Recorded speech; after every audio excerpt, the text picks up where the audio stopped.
Hello students, next topic is radioactivity. Before discussing about radioactivity, let's see the timeline about discovery of radioactivity and see how radioactivity was discovered. In 1895, a German physicist, William Roentgen, was first who discovered high energy radiation. X rays first high energy radiations थी जो detect हुई थी. William Roentgen cathode ray tubes पर काम कर रहे थे और उन्होंने ऑब्जर्व किया कि अगर कैथोड रे ट्यूब से बहुत दूर कोई फ्लोरोसेंट मटेरियल रखा जाए तो ये मटेरियल क्या कर रहा है, ग्लो कर रहा है. तो कैथोड रे ट्यूब पर काम करते हुए उन्होंने क्या किया कि कैथोड रे ट्यूब में क्या है कि थर्मो आयनिक एमिशन से electrons, high energy electrons eject होते हैं और जब ये हाई एनर्जी इलेक्ट्रॉन्स किसी फोस्फोरेसेंट मटेरियल पे हिट करते हैं तो क्या एमिट करते हैं, लाइट एमिट करते हैं. तो उन्होंने इस कैथोड रे ट्यूब को कार्डबोर्ड में रखा और इसके सामने बहुत दूर एक फोस्फोरेसेंट मटेरियल रख दिया. तो डार्क रूम में जब ऑब्ज़र्व किया गया कि ये जो फोस्फोरेसेंट मटेरियल था ये ग्लो कर रहा था, तो उन्होंने बताया कि अगर ये मटेरियल ग्लो कर रहा है इट मीन्स कोई रेडिएशंस हैं जो इस मटेरियल तक पहुंच रही हैं जिसके कारण ये जो फोस्फोरेसेंट स्क्रीन है ये ग्लो कर रही है. तो इन रेडिएशंस को, इन हाई एनर्जी रेडिएशंस को उन्होंने एक्स रेज का नाम दिया. X rays means here X stands for something unknown. तो उस टाइम ये अननोन रेडिएशन थी तो उन्होंने इसे हाई एनर्जी रेडिएशंस को एक्स रेज का नाम दिया गया. और ये देखा गया कि ये जो हाई एनर्जी रेडिएशंस हैं ये रेडिएशंस क्या है, इलेक्ट्रोमैग्नेटिक स्पेक्ट्रम का ही पार्ट है. इलेक्ट्रोमैग्नेटिक स्पेक्ट्रम क्या है, आप ये पहले भी पढ़ चुके हैं इलेक्ट्रोमैग्नेटिक स्पेक्ट्रम. तो इलेक्ट्रोमैग्नेटिक स्पेक्ट्रम में क्या डिपिक्ट किया गया है कि जो लेफ्ट हैंड साइड पे ये रीजन में जो वेव्स हैं ये वेव्स क्या हैं, लो फ्रिक्वेंसी की वेव्स हैं और जो इस रीजन में है ये हाई फ्रिक्वेंसी की रेज हैं. These are radiation of longer wavelength with low energy and are non ionizing radiation. Rather the radiation on this side are high energy, shorter wavelength and more ionizing radiations हैं. तो जो x raise थी वो x raise इसी electromagnetic spectrum का part थी. तो ये फर्स्ट हाई एनर्जी रेडिएशंस थी जो डिटेक्ट हुई थी. नेक्स्ट बैकवेल साइंटिस्ट थे जिन्होंने फर्स्ट टाइम रेडियो एक्टिविटी को डिस्कवर किया था. बैकवेल किस पे काम कर रहे थे, बैकवेल ऐसे मटेरियल्स पर काम कर रहे थे जो लाइट को एब्जॉर्ब और एमिट करते हो. तो उन्होंने ये देखना चाहा कि क्या जो न्यूली डिस्कवर्ड एक्सरेज हैं इनके बीच में, उस फोस्फोरेसेंस के बीच में कोई रिलेशनशिप है. तो इसके लिए उन्होंने क्या किया कि एक पिच ब्लेंड क्रिस्टल लिया और इसके फोस्फोरेसेंट को स्टडी करने के लिए उन्होंने इसे किस में रखा, सनलाइट में रखा. But due to some weather conditions he put this pitch blend crystal in a black paper and put it in a drawer. तो जब नेक्स्ट डे उन्होंने इस क्रिस्टल को ऑब्ज़र्व किया और उन्होंने ये देखा कि जो ब्लैक पेपर है वो फोगी हो चुका है, मीन्स उसके ऊपर क्या है, स्पॉट्स हैं.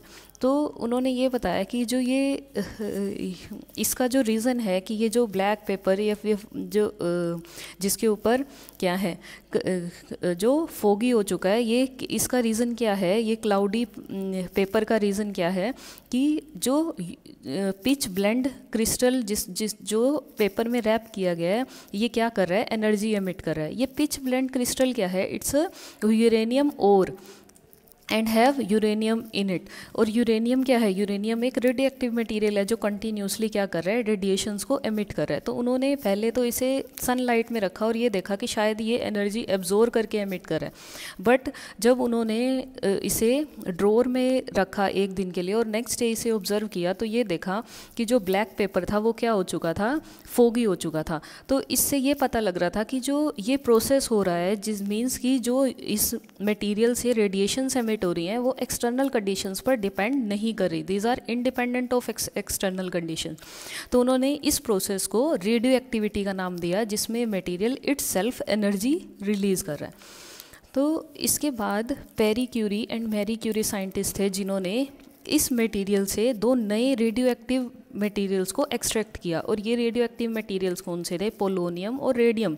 और ये मटेरियल यूरेनियम से भी फार मोर रेडियो एक्टिव थे। तो बैकवेल एंड मैरी क्यूरी को रेडियो एक्टिविटी के फील्ड में इस डिस्कवरी के लिए नोबेल प्राइज़ भी मिला था। इसके बाद साइंटिस्ट थे Ernest Rutherford and Paul Ulrich Villard, जिन्होंने फर्दर इन रेडिएशंस को स्टडी किया और बताया कि ये 3 टाइप की रेडिएशंस है। इसके साथ साथ अर्नेस्ट रदरफोर्ड ने एटम के स्ट्रक्चर को भी डिपिक्ट किया था, जिसने हेल्प की रेडियो एक्टिविटी को समझने के लिए। अर्नेस्ट रदरफोर्ड ने अल्फा रे स्कैटरिंग एक्सपेरिमेंट की हेल्प से एटम के स्ट्रक्चर को एक्सप्लेन किया और बताया कि एटम के सेंटर में एक डेंस कोर न्यूक्लियस है और उसके अराउंड इलेक्ट्रॉन्स रिवॉल्व हो रहे हैं। और इसके बाद ये पता लगा कि ये यूरेनियम जो मटेरियल था जिससे रेडिएशंस एमिट हो रही थी, ये रेडिएशंस क्या है? 3 तरह की रेडिएशंस हैं और न्यूक्लियस से एमिट हो रही हैं। तो यहाँ से पता लगा कि ये रेडिएशंस कौन सी हैं? Alpha, beta and gamma radiations हैं।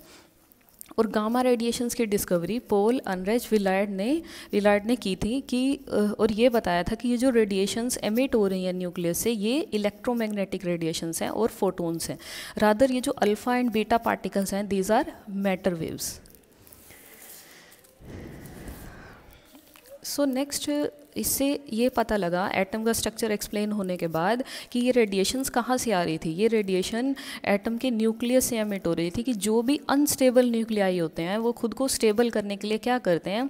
पार्टिकल्स का एमिशन करते हैं, या वो इलेक्ट्रोमैग्नेटिक रेडिएशंस को एमिट करते हैं। और ये रेडिएशंस क्या होती हैं? आयनाइजिंग रेडिएशंस होती हैं। मीन्स ये जिस भी मटीरियल से पास करती हैं उसे आयनाइज कर देती हैं।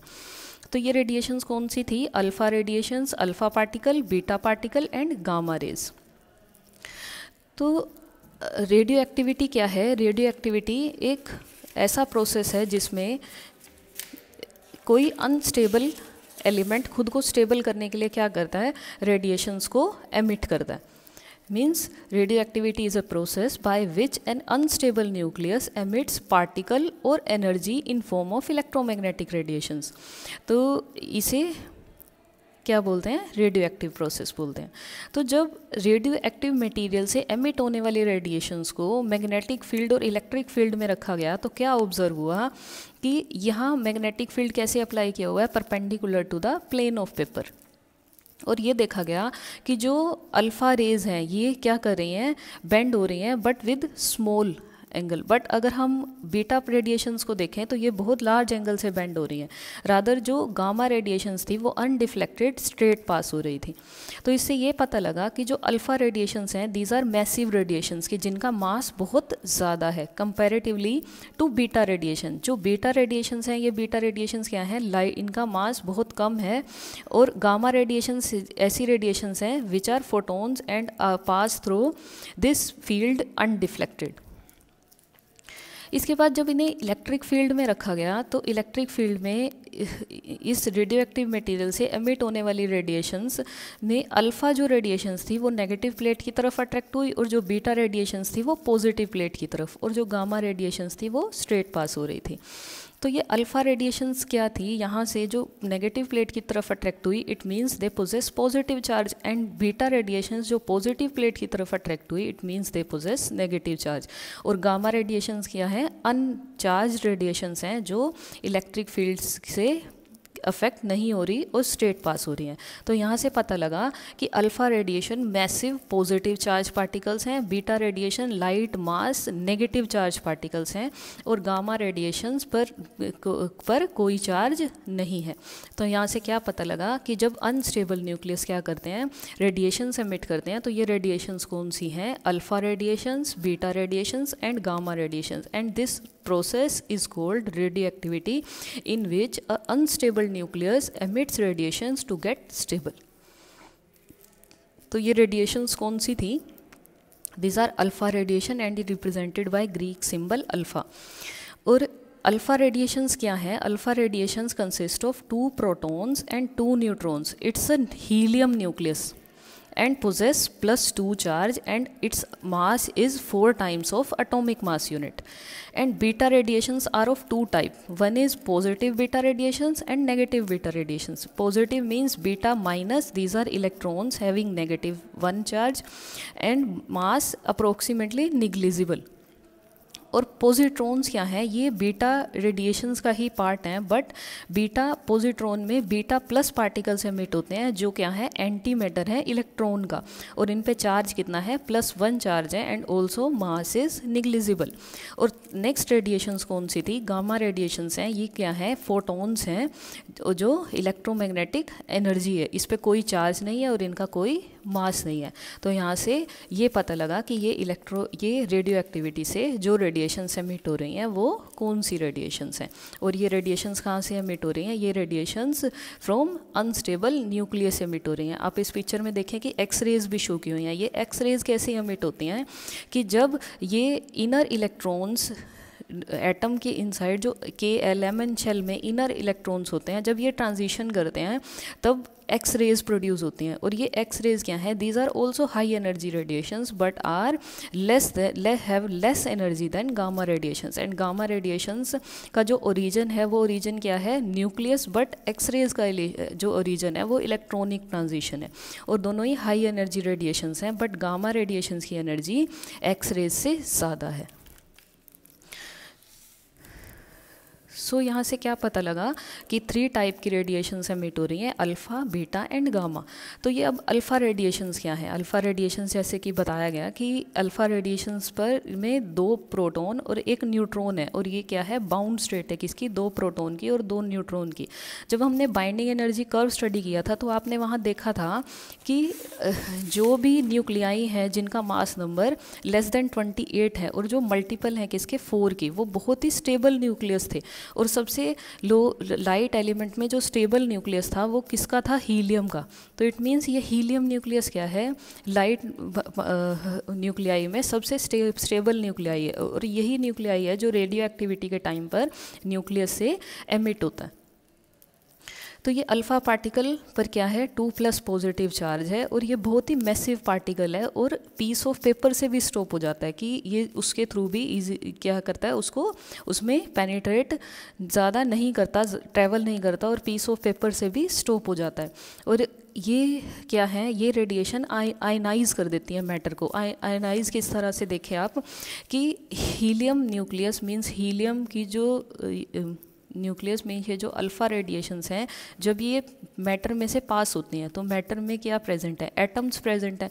तो जब ये मैटर के साथ इंटरेक्ट करती हैं तो ये मैटर में जो एटम प्रेजेंट हैं, इन एटम के जो आउटर इलेक्ट्रॉन्स हैं ड्यूरिंग इंटरेक्शन, ये इन आउटर इलेक्ट्रॉन्स को क्या करती हैं, पुल कर लेती हैं और उनके साथ ज्वाइन होके लेट हीलियम 2+ है तो helium 1+ and then make a helium atom बना लेते हैं. आप यहाँ से देखें कि जो हीलियम 2+ है ये क्या है, अल्फ़ा पार्टिकल क्या है, हीलियम का न्यूक्लियस है जिसमें 2 इलेक्ट्रॉन की डेफिशिएंसी है. तो अगर इस हीलियम न्यूक्लियस को, इस पॉजिटिव 2 हीलियम न्यूक्लियस को 2 इलेक्ट्रॉन मिल जाएं तो ये क्या बन जाएगा, एक न्यूट्रल हीलियम एटम बन जाएगा. तो जब ये पॉजिटिव 2+ पॉजिटिव चार्ज किसी मैटर पे इंसिडेंट किया जाता है तो ये इंटरेक्शन करता है जब मैटर के साथ, तो ये ड्यूरिंग इंटरेक्शन क्या करता है कि एटम के आउटर इलेक्ट्रॉन को पुल कर लेता है और ख़ुद को क्या बना लेता है, एक न्यूट्रल एटम बना लेता है और क्या हो जाता है, स्टॉप हो जाता है. तो हैवी मास होने की वजह से और आयनाइजिंग प्रॉपर्टी होने की वजह से ये क्या करता है, पीस ऑफ पेपर से भी स्टॉप हो जाता है. This is the one of example of alpha radiations कि ऐसा मटेरियल जो अल्फ़ा रेडिएशन को एमिट करता हो. तो जो भी मटेरियल है हाई मास नंबर के वो क्या करते हैं, खुद को स्टेबल करने के लिए अल्फ़ा पार्टिकल का एमिशन करते हैं. तो वन ऑफ एग्जांपल क्या है emission of alpha radiation is uranium. यहाँ क्या है, यूरेनियम क्या कर रहा है, अल्फ़ा पार्टिकल को एमिट कर रहा है और किस में कन्वर्ट हो रहा है, थोरियम में. Now next type of radiations are beta radiations. Beta radiations are the electrons. It may be electron or positron. Means it may be positive, having charge negative और positive. तो इलेक्ट्रॉन जब nucleus से emit होते हैं तो क्या process होता है कि जब इलेक्ट्रॉन न्यूक्लियस से एमिट होता है तो एक न्यूट्रॉन प्रोटॉन में कन्वर्ट हो जाता है, और रादर जब एक पॉजिट्रॉन न्यूक्लियस से एमिट होता है तो प्रोटॉन न्यूट्रॉन में चेंज हो जाता है. तो आप ये प्रोसेस देखें कि कैसे न्यूक्लियस चेंज होता है आफ्टर एमिशन ऑफ इलेक्ट्रॉन और पॉजिट्रॉन. कि जैसे एग्जांपल लिया हुआ है किसका, कार्बन 14 का. आप यहाँ देखें कि कार्बन 14 इलेक्ट्रॉन के एमिशन के बाद नाइट्रोजन 14 में कन्वर्ट हो रहा है. मींस कार्बन 14 में कितने प्रोटॉन प्रेजेंट है, 6 प्रोटॉन, और न्यूट्रॉन कितने प्रेजेंट हैं, 8 न्यूट्रॉन्स. बट जब यहाँ से बीटा पार्टिकल एमिट होता है तो एक प्रोटॉन एक न्यूट्रॉन किस में कन्वर्ट हो जाता है, एक प्रोटॉन में. तो यहाँ क्या होगा, नंबर ऑफ प्रोटॉन्स इंक्रीज हो जाएंगे और नंबर ऑफ न्यूट्रॉन्स डिक्रीज हो जाएंगे, but total mass number same रहेगा. तो इट मीन्स कि जब बीटा पार्टिकल एमिट होते हैं किसी अनस्टेबल न्यूक्लियस से तो उसमें नंबर ऑफ प्रोटॉन्स इंक्रीज हो जाते हैं, और ये क्या अपने साथ लेकर निकलते हैं, anti neutrino which is very unstable. और इसके बारे में आप आगे भी स्टडी करेंगे, न्यूट्रिनो और एंटी न्यूट्रिनो के बारे में. इसके बाद क्या है, पॉजिट्रॉन. पॉजिट्रॉन का जब एमिशन होता है तो क्या होता है कि एक प्रोटॉन किस में कन्वर्ट हो जाता है, न्यूट्रॉन में कन्वर्ट हो जाता है. आप ये देखें कि कार्बन 10 में कितने प्रोटॉन्स प्रेजेंट हैं, 6 प्रोटॉन्स प्रेजेंट हैं और 4 न्यूट्रॉन्स प्रेजेंट हैं. बट जब बीटा प्लस एमिट होता है अनस्टेबल न्यूक्लियस से तो यहाँ एक प्रोटॉन न्यूट्रॉन में कन्वर्ट हो जाता है. मींस न्यूक्लियस में नंबर ऑफ न्यूट्रॉन्स इंक्रीज हो जाते हैं, जबकि अगर हम बीटा माइनस देखें तो उसमें नंबर ऑफ प्रोटॉन्स इंक्रीज हो जाते हैं. तो ये क्या करता है, अपने साथ एक न्यूट्रिनो पार्टिकल को भी लेकर निकलता है. तो ये प्रोसेस हैं जो किस में है, बीटा डिके प्रोसेस हैं, जिसमें बीटा माइनस और बीटा प्लस पार्टिकल एमिट होते हैं टू गेट स्टेबिलिटी. कि एलिमेंट स्टेबल होने के लिए क्या करते हैं, बीटा माइनस और बीटा प्लस का एमिशन करते हैं. बीटा माइनस और बीटा प्लस के साथ बीटा डिके में एक प्रोसेस, थर्ड प्रोसेस भी आता है जो है इलेक्ट्रॉन कैप्चर. इलेक्ट्रॉन कैप्चर क्या प्रोसेस है कि जो भी अनस्टेबल न्यूक्लियस हैं, हाई मास नंबर के जो अनस्टेबल न्यूक्लियस हैं, ये क्या करते हैं, खुद को स्टेबल करने के लिए अपने बाहर, इसके बाहर जो इलेक्ट्रॉन्स रिवॉल्व कर रहे हैं, इन इलेक्ट्रॉन्स को कैप्चर कर लेते हैं. और इलेक्ट्रॉन कैप्चर के बाद प्रोटॉन और इलेक्ट्रॉन मिलकर क्या बना देते हैं, न्यूट्रल पार्टिकल, न्यूट्रॉन बना देते हैं.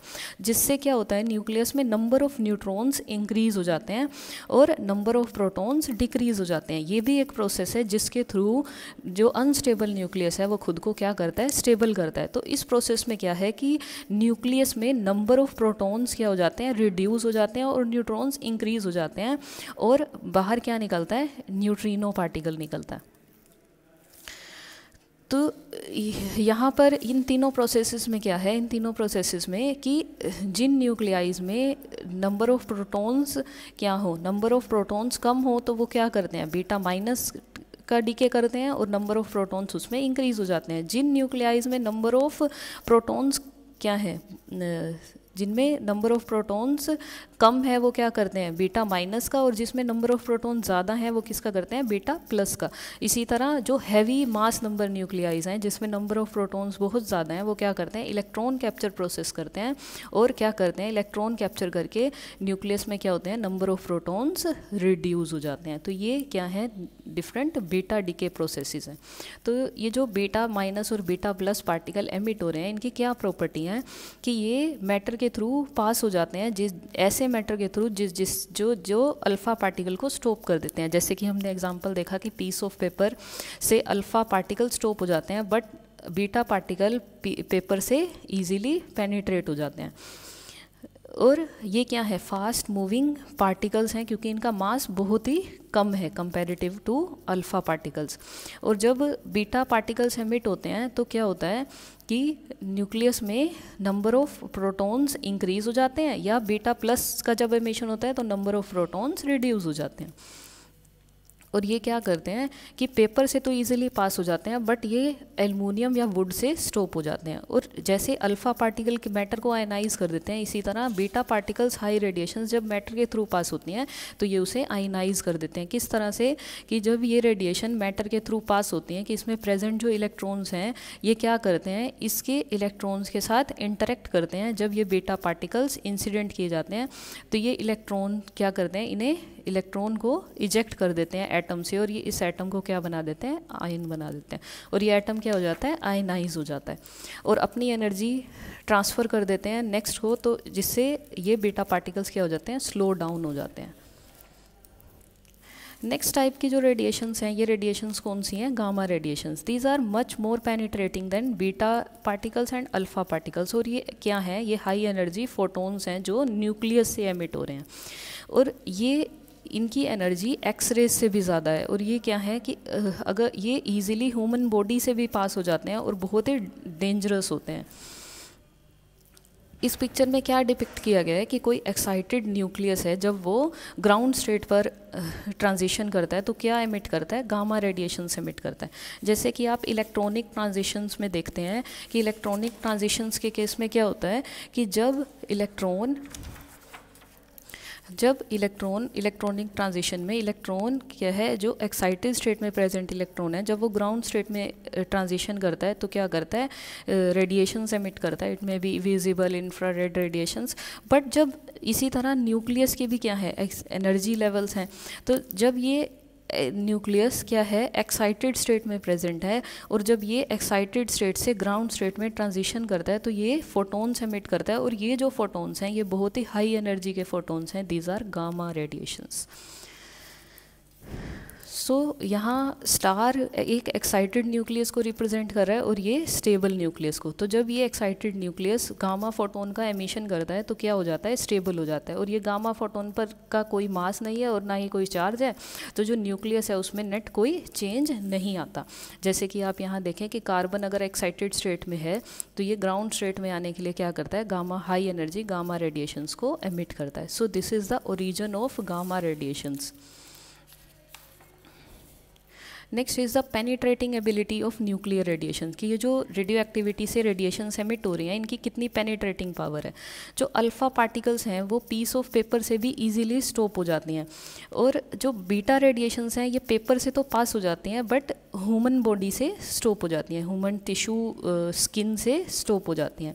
इसकी बजाय अगर हम गामा रेडिएशंस को देखें तो गामा रेडिएशन पेपर को भी पेनिट्रेट कर सकती हैं, बॉडी को भी पेनिट्रेट कर सकती हैं, स्किन को, बट ये लेड से स्टॉप हो जाती हैं। इट मीन्स गामा रेडिएशंस की पेनिट्रेटिंग पावर सबसे ज़्यादा है, इसके बाद बीटा रेडिएशंस की और फिर अल्फ़ा पार्टिकल्स की।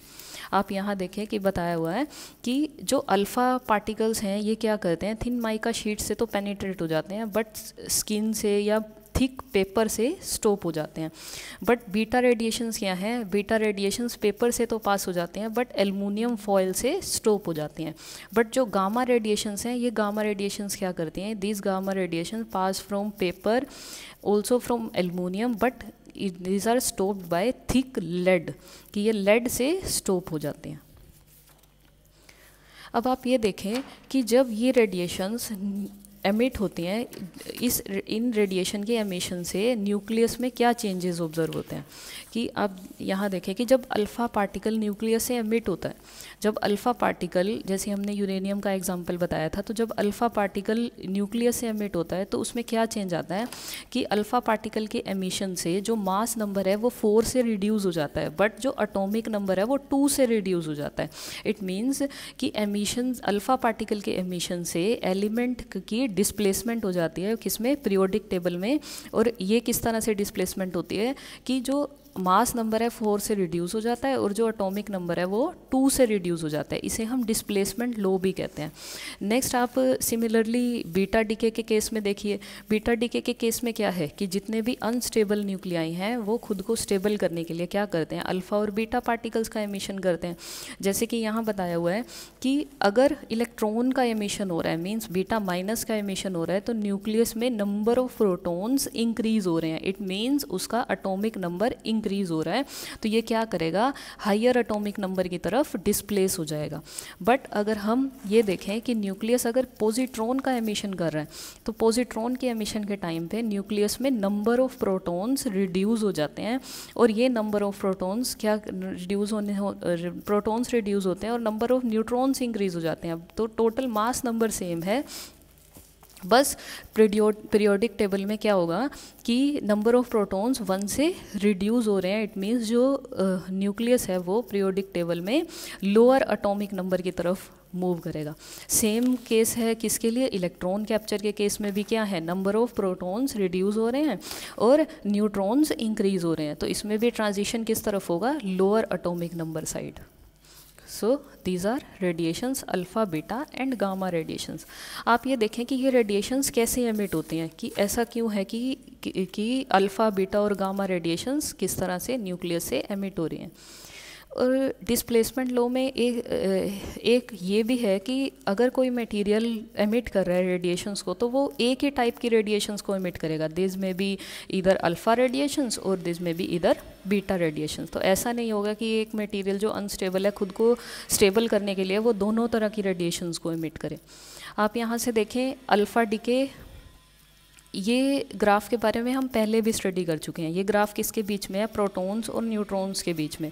और ये क्या शो कर रहा है, दिस इज स्टेबिलिटी बेल्ट की ये इस पे जो न्यूक्लियाई लाई करते हैं ये न्यूक्लियाई क्या है, स्टेबल न्यूक्लियाई हैं। और ये लाइन क्या शो कर रही है, this is a stability line, कि इस लाइन पे number of proton number of neutrons के इक्वल होते हैं। और जो ये बेल्ट है ये कहाँ ख़त्म हो रही है, this is at atomic number 82 which is for lead, जिसका एटॉमिक नंबर क्या है 82 और मास नंबर 206 है। इट मीन्स क्या है, ये सबसे स्टेबल न्यूक्लियस है हैवी मास नंबर में। बट अगर हम 82 के बाद के न्यूक्लियाई देखें तो ये सभी न्यूक्लियाई क्या हैं, अनस्टेबल हैं। और ये खुद को स्टेबल करने के लिए क्या करते हैं, मीन्स स्टेबिलिटी लाइन की तरफ मूव करने के लिए ये क्या करते हैं, अल्फ़ा पार्टिकल का एमिशन करते हैं। अब जितने भी न्यूक्लियाई जिनका मास नंबर बहुत ज़्यादा है, मींस उसमें नंबर ऑफ प्रोटॉन्स बहुत ज़्यादा हैं। नंबर ऑफ प्रोटॉन ज़्यादा होने से क्या होता है कि अगर न्यूक्लियस में पॉजिटिव चार्ज बहुत ज़्यादा है तो वहाँ कूलम रिपल्शन डोमिनेट कर जाते हैं इन comparison with the strong nuclear attraction, जिसके कारण न्यूक्लियस क्या है, अनस्टेबल हो जाता है। और ख़ुद को स्टेबल करने के लिए क्या एमिट करता है, अल्फ़ा पार्टिकल्स का एमिशन करता है। और अल्फ़ा पार्टिकल के एमिशन से ये किस तरफ मूव करेगा, स्टेबिलिटी लाइन की तरफ मूव करेगा, ताकि ये खुद को क्या कर ले, स्टेबल कर ले।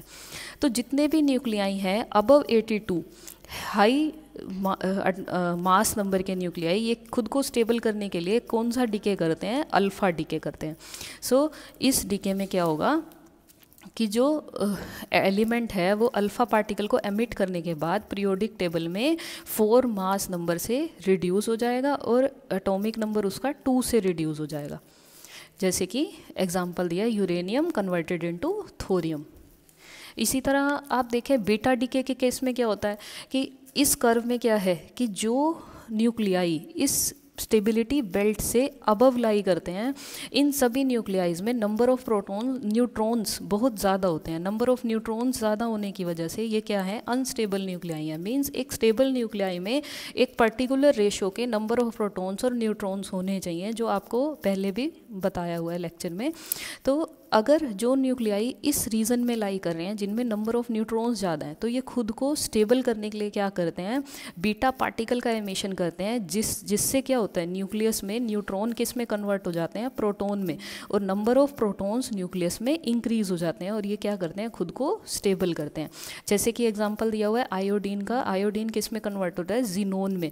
मीन्स इसका मास एटॉमिक नंबर 1 से इंक्रीज हो रहा है आफ्टर एमिशन ऑफ इलेक्ट्रॉन, की न्यूक्लियस में क्या है, नंबर ऑफ प्रोटॉन्स इंक्रीज हो रहे हैं ताकि ये क्या हो जाए, स्टेबल हो जाए।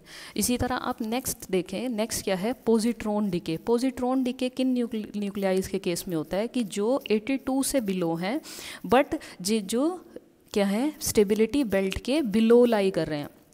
ये ऐसे न्यूक्लियाई हैं जिनमें नंबर ऑफ प्रोटॉन्स ज़्यादा हैं इन comparison with number of neutrons, कि ये जिसके कारण ये क्या है, अनस्टेबल है, कि न्यूक्लियस में number of protons comparative to number of neutrons बहुत ज़्यादा हैं, जिसके कारण न्यूक्लियस में क्या है, कूलम रिपल्शन हो जाती हैं इन comparison with strong attractive forces. तो ये खुद को स्टेबल करने के लिए क्या करते हैं, न्यूक्लियस में नंबर ऑफ प्रोटॉन्स को कम करते हैं। तो नंबर ऑफ प्रोटॉन्स को कम करने के लिए ये दो प्रोसेस के थ्रू ऐसा कर सकते हैं, एक इलेक्ट्रॉन कैप्चर और एक पॉजिट्रॉन एमिशन। तो पॉजिट्रॉन एमिशन क्या प्रोसेस है, जिसमें एक प्रोटॉन किस में कन्वर्ट हो जाता है, न्यूट्रॉन में कन्वर्ट हो जाता है, जिससे न्यूक्लियस में क्या है, नंबर ऑफ प्रोटॉन्स रिड्यूस हो जाते हैं और नंबर ऑफ इलेक्ट्रॉन्स इंक्रीज हो जाते हैं। और ये किस तरफ मूव करता है, अपवर्ड साइड मूव करता है टुवर्ड स्टेबिलिटी बेल्ट। तो इस प्रोसेस में क्या है कि न्यूक्लियस से एक पॉजिट्रॉन एमिट होता है और एक प्रोटॉन किस में कन्वर्ट हो रहा है, न्यूट्रॉन में। सिमिलर प्रोसेस है, यही न्यूक्लियाइज में से इनके बीच में कंपटीशन है कि इलेक्ट्रॉन कैप्चर होगा या पॉजिट्रॉन एमिशन होगा। बट मोस्ट ऑफ हैवी मास के न्यूक्लियाई हैं जो 82 से तो नीचे हैं, वो क्या प्रोसेस से स्टेबल होते हैं, इलेक्ट्रॉन कैप्चर से। तो ये इलेक्ट्रॉन कैप्चर प्रोसेस क्या है कि इलेक्ट्रॉन कैप्चर के केस में एटम का अनस्टेबल न्यूक्लियस इनर शेल के जो इलेक्ट्रॉन है उसे कैप्चर कर लेता है और प्रोटॉन किस में कन्वर्ट हो जाता है, न्यूट्रल न्यूट्रॉन में, आफ्टर कैप्चरिंग दिस इलेक्ट्रॉन। तो ये किस केस में है, जिनका मास नंबर ज़्यादा है, और ये किस में डोमिनेट करता है, जिनका मास नंबर कम हो। तो यहाँ जब एक इलेक्ट्रॉन कैप्चर किया जाता है तो इलेक्ट्रॉन कैप्चरिंग से जो एटॉमिक नंबर है वो 1 से रिड्यूस हो जाता है। सो जिससे ये अनस्टेबल न्यूक्लियाई किसकी तरफ मूव करता है, स्टेबल न्यूक्लियाई की तरफ। इसी तरह नेक्स्ट जो केस है वो किसका है, गामा रेडिएशंस का। गामा रेडिएशंस क्या है, these are radiations emitted by excited nucleus, की वो एक्साइटेड स्टेट से ग्राउंड स्टेट में आने के लिए क्या रेडिएशंस को एमिट करता है, गामा रेडिएशंस को एमिट करता है, जो फोटॉन्स हैं and are of very high energy.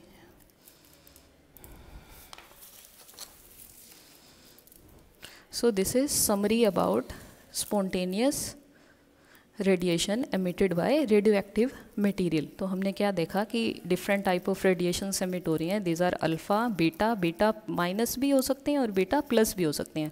और next are gamma radiations which are photon. तो जो अल्फ़ा रेडिएशंस हैं इनका मास बहुत ज़्यादा है in comparison to beta radiations, और गामा फोटोन्स जो हैं, गामा रेडिएशंस हैं, इन पर इनका मास 0 है। चार्ज क्या है, इस पर पॉजिटिव चार्ज है, इस पर नेगेटिव भी हो सकता है अगर बीटा प्लस माइनस का एमिशन है, और अगर बीटा प्लस का एमिशन है तो चार्ज क्या होगा, पॉजिटिव होगा।